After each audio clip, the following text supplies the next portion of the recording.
Have that for you later in the show. Todd Berry, Executive Director of the AFCA, the American Football Coaches Association, joins us, and he's been on our show a handful of times, and we appreciate it. Todd, thank you very, very much. We had mentioned, you and I had talked a little bit back and forth about your future, that at some point you were looking to probably step down. That announcement came out, I guess, earlier this week or whenever it was. So you still have a large window. Is there just a lot you want to make sure you get done before you leave? Well, it's I apologize for being a little bit late, but it's just kind of crazy times right now. No one knows exactly who's in charge of college football at this point in time, it seems like, and so there's a lot of things going on. But yeah, I had that bout with COVID. You and I've talked about this before, back in January. And this job is an all-engrossing job, just like my head job was. And so I announced this to the board in May and to the coaches in May. And so some people got wind of it this week. And it'll take us about a year and a half to find my replacement. That's been kind of the norm in the past. And so I don't know that it has any huge ramifications other than, there's a lot of work to be done, and there's certainly going to be a lot of work for the new individual when they take over for me in January of 24. Yeah, Coach, you may try to get everything done before you leave, but the way that this works, and you just said who's in charge of college football right now, I doubt anybody's going to say, hold on, wait until we can give Todd a nice little retirement party. They're kind of moving without regard to anybody, aren't they? Yeah, it's just kind of a crazy time. Certainly, I'm not necessarily faulting anybody, but last year in June, the Supreme Court had some rulings, and it really challenged, I think, a lot about what the NCAA is about and what their mandate is. And so they're concerned, obviously, about leading. And without that group, then, it goes to the commissioners or football oversight or this new transformation committee. And nobody really knows, I think, quite honestly, who's making what decisions. And you certainly recognize that there are a lot of troubles right now. Many of them that we've brought on ourselves over the last several years. And, we need some really strong leadership right now, quite honestly, to get through some of these things. And quite honestly, many of them, I'm not saying they're not hard because many of them are complex, but we could certainly do some things to assist and help. If, in fact, the college football playoff expansion had gone through last summer, and that was out there, as you know, and then all of a sudden the alliance, and it was derailed. If, in fact, it had gone through, would we be seeing the changes we see today? There's so many different hypotheticals you can utilize, I think, at this point in time and say, what if? And it would be really hard because just like right now, if you said, what if on many of the issues that are confronting us here in the future, you could go down about 10 different paths, and each one of them would take you down 10 different paths. I think it's really kind of hard. I think a lot of this has been brewing for a while. There's no question that there's been, some challenges, I think, for some of the really, really, really strong programs in the country in relation to what they would like to do with their student athletes and what they would like to do with the championship and how that really merges with this, significant divergence of different universities and different goals and aspirations. I think one of the real challenging things, and I mentioned this, the last time I was on the show, is just I think there's going to be some university presidents that are going to be challenged here in the future to say, are we an academic institution or are we a professional farm club? Because right now that's kind of the direction it seems like that every decision is being made on is based off of money and opportunity down the road for more money or an elite status and so on. And at some point in time, we need to, I think anyway, this is supposed to be a scholastic academic position. And at some point in time, we have to start talking about academics and the whole goal of what universities are and what university athletes are supposed to be. There are, like you said, a lot of things going on right now. One of the things is that the transfer guidelines discussion has been tabled until the end of the month, at least. And from a coach's perspective, Todd, you guys wanted guardrails on the transfer portal so that you were not constantly, as coaches, having to recruit in your own roster in November, December, and October, and all these different things that everybody could go in during certain windows. Well, the committee recommended that, but then it's also like they open up another carpool lane that said that not only that, but they can transfer as many times as they want to as many places as they want, which I would think would just be a headache beyond a headache for coaches. Well, I think it would. The coaches don't know that we're necessarily always against the transfer. We recognize that there's some things that need to be done, but we did feel like there were some guardrails, and I think that's even been played out. We have a football student advisory committee that advises football oversight, for instance, and they were basically unanimous in saying, you know what, we want portal windows, because you look at the portal right now, and you've got 50% of the athletes that are in there that don't have a place to go right now had a scholarship last year. They made bad decisions, and a lot of that was because they didn't know who else was going into the portal. And that's part of the rationale with the coaches is why we want windows. We're trying to protect our student athletes from making really, really bad decisions. I'm a quarterback. I want to enter the portal maybe. I'm thinking about transferring, but then all of a sudden I see 15 other quarterbacks that maybe have more accolades than I do that get in the portal. Well, maybe I'm not going to get in the portal this year. And that's what the window does, is it helps protect the student athletes. And, unfortunately, some of the one of the things that I feel that is hurting us right now is that many times we try to lump all of the sports into the same category, and all these athletes are having different experiences. And I think that was proven this last week when we heard the chair of the student advisory committee for all of NCAA sports, who is a volleyball player. They were worried about the transfer portal and transfer windows, and suggested that the student athletes were against it. Well, football was unanimously for it. And that just kind of talks to the really different experiences that each sport has in how things are being looked at. And the one size fits all, that's maybe not the best place to be always. I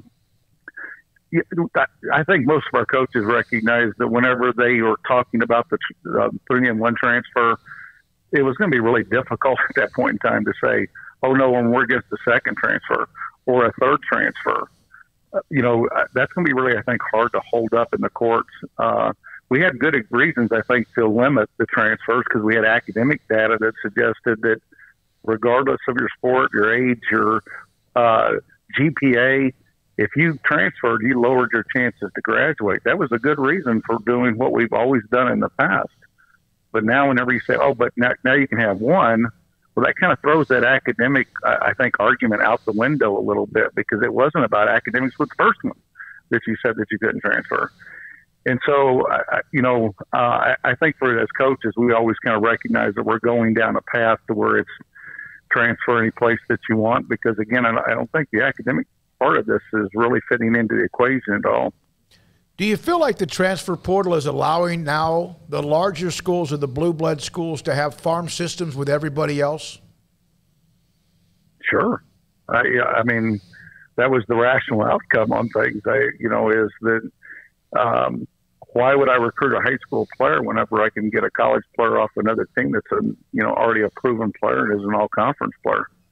And the student athletes in relation to with NIL, now they're transferring for NIL money. They're not worried about the academic prowess of an institution or any of those other kinds of things that used to be the conversations that we had. And, again, we're turning into a pro model. I think you're going to see many of our coaches, unfortunately, I think they're backed into the corner to where they have to treat things like a pro model. I'm not going to certainly hire a bunch of coaches that are great recruiters, because right now it's all about the NIL money to begin with. I'm just going to have to have one home visit and say, here's what we can offer you, because the money's what's driving things. And again, I don't think that's what people wanted, but I'm always surprised when I hear people say that they're surprised that this was the outcome, because we did this in the 70s, and that's what led to all this. And all thing you have to do is look back in history and say, okay, why were these rules put into place? Well, it was because in the 70s, things got out of control, and nobody liked it because we'd lost our academic model. I thought we'd return to that, but obviously we're in a different place right now, and it's going to be very difficult, as I mentioned the last time I was on the show, to have any real input on NIL. The Supreme Court's ruled, and that is the boosters are basically in control of athletic programs now.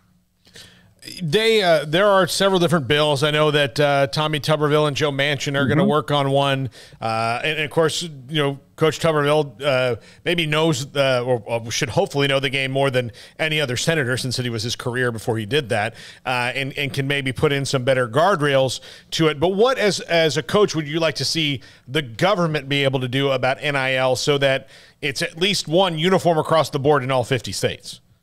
Yeah, I think that's the key, obviously, and we've always said it, is that you're not going to be able to control necessarily name, image, and likeness, but you can control the tampering, buying players off other teams, some of those other kinds of things, but you can't do it through the NCAA because they don't have subpoena power and they can't arrest you or fine you.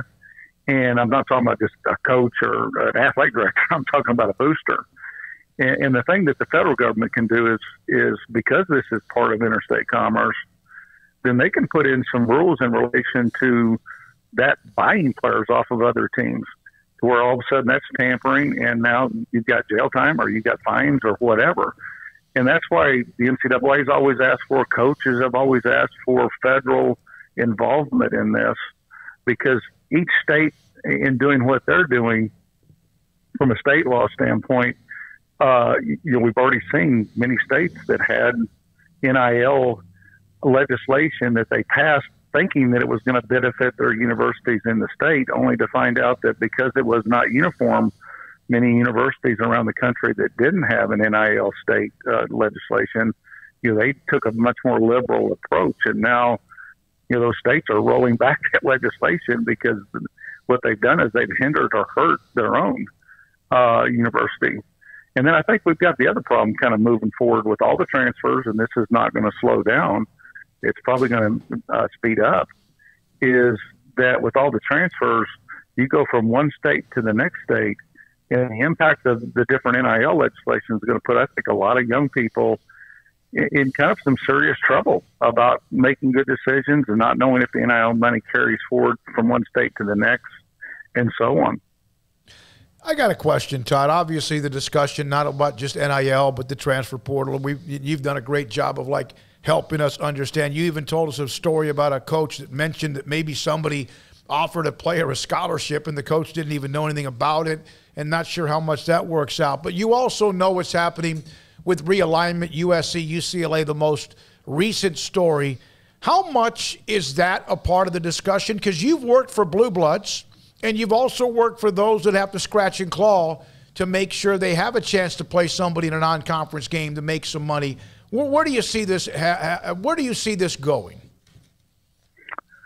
Well, I think everyone's just concerned right now, and everyone's just kind of posturing in the sense that I think for the most part, with what is happening, I think people are fearful that they're going to be left out of the top of college football 5 to 10 years down the road.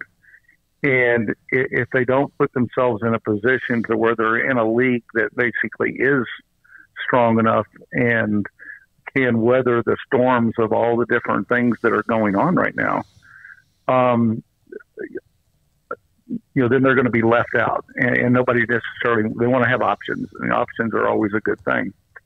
And so I think that we're probably seeing some movement along those lines with the idea that, those universities wanting to get into a situation that they knew was much more protected moving forward. And I think that's probably the concern of all those others. And certainly right now, the Southeastern Conference and the Big Ten, partly because of the television revenue that they generate, creates the most security.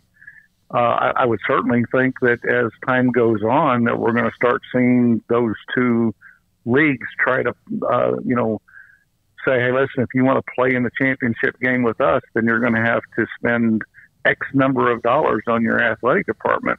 And again, that's going to be, I think, some challenges for some universities that are currently in FBS to be able to keep up, even if they want to do it. I would certainly even think for academic institutions, some of them might say, again, that's not what we're here to do. And so we might decide not to do that. And I don't think this is the end. I certainly, I don't know anything but you could look down the road and say, why is this already happening?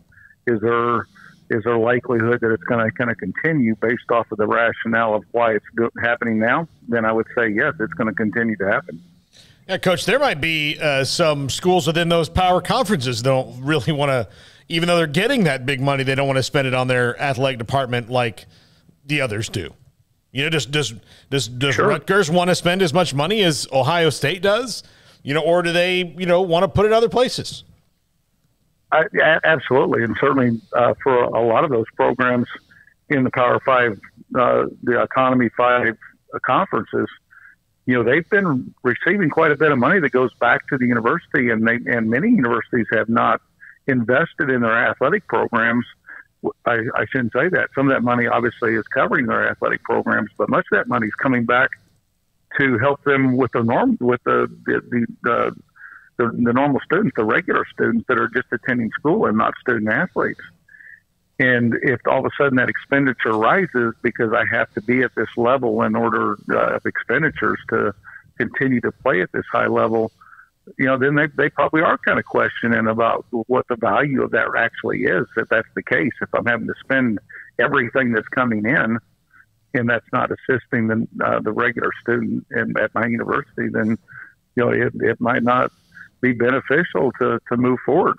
And so I think there's going to be some challenges for those that want to stay at that level. And I think there's going to be some challenges for some that, again, maybe say, what, this is not what we signed up for to begin with. This is not necessarily college athletics. I don't know if this question will make sense or not, but we do see the NCAA losing basically almost all of its power, or at least it appears that way. And a lot of it are the rulings, as you mentioned, Supreme Court and otherwise. And my question is, if that can happen with the NCAA, how do you prevent the AFCA from being broken into different pieces with those who are or not? Does that make sense, me asking you that question? Sure. No, I've had that question before, but quite honestly, I don't just handle FBS football. I handle FCS and Division II and Division III. All of our coaches are always going to benefit from learning more about the game and learning more about how to motivate their players and different styles and offense and defense and all the things that our association brings to that coach. And so consequently, if there is another level, then it won't, I don't think, be any different for us. We'll handle that just like we actually represent the NFL coaches currently too. Thank you, Todd. Appreciate it, and appreciate your time whenever you've joined us. We'll obviously want to get you on many more times, or at least a handful of times between now and when you get a chance to enjoy life and retirement from this. Thank you. Absolutely. My pleasure, guys. Anytime. Thank you. Todd Berry, Executive